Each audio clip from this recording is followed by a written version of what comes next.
Yeah, it's a terrific day for our sport and for motorsport in general, that we can pull off such a huge coup as this, to have their top flight Nascar commentary team actually coming out here, calling it all live back in America, primetime Saturday night. Darrell on the team.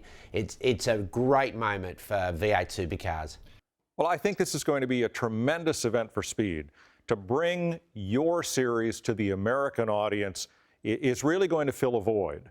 Now, I go back to the days of the Trans Am series of the early 1970s, when all of America's best racers were in road race cars, cars that looked like the cars that people were buying in the showroom, running on America's best racetracks with the best talent and the best teams.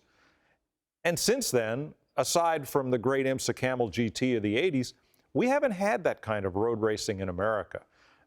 So I think this series is just tailor-made for our audience, and it's really going to fill a hunger that they've had for some time. You know, when you think about this race, it's like the Indy 500. It's like the Daytona 500. It's like Formula One at Monaco. This is a major race for these guys. This is their biggest race of the year.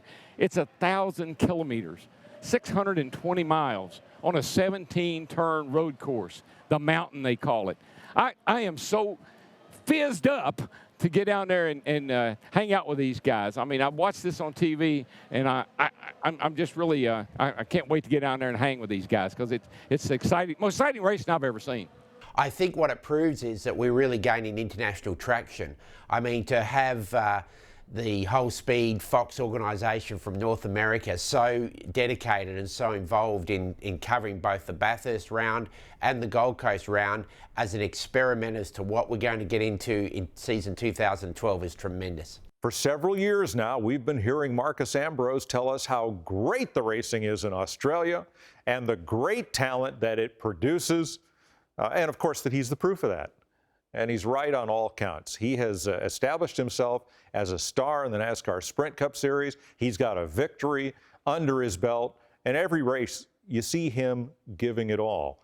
So you just imagine a whole field of Marcos Ambroses out there, and you know you're in for a really great, entertaining race with a good bit of aggression, plenty of contact, and a lot for the viewers to enjoy.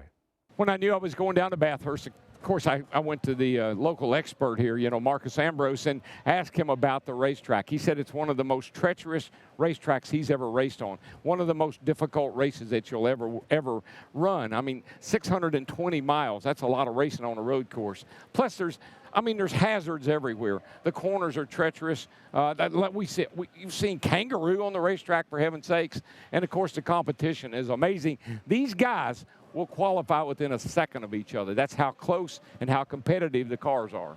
You know, sometimes Australians aren't very good at recognising just how good they are at doing things all over the world.